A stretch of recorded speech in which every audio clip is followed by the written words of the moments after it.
nimefurahi kwamba nimepata wataalamu kutoka TRC, Tanzania Railway Corporation, na katika mkoa wa Mwanza inafahamika kwamba tunajenga SGR kipande cha Isaka Mwanza, na fedha nyingi sana zimekuwa committed, zaidi ya trilioni 3, na mradi unaendelea.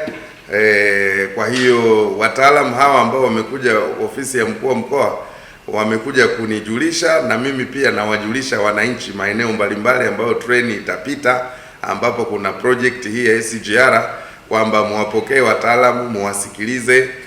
Wanakuja kutoa elimu kuhusiana na usalama, kuhusiana na masuala ya fidia, uchukuaji wa ardhi, lakini pia wale ambao walikuwa na malalamiko kuhusu fidia mtakutana nao, mtapata elimu ya kutosha, lakini pia mtapata majibu sahihi kutoka kwenye mamlaka husika. Wito wangu mimi ni kuwataka wananchi kushirikiana na serikali katika mradi huu ambao ni mradi mkubwa sana, ambao ukikamilika utakuwa ni manufaa makubwa sana kwa mkoa wa Mwanza, kwa sababu Mwanza itakuwa inafikika kwa njia ya treni, itakuwa inafikika kwa njia ya mabasi, inafikika kwa njia ya ndege, itakuwa inafikika kwa njia ya maji.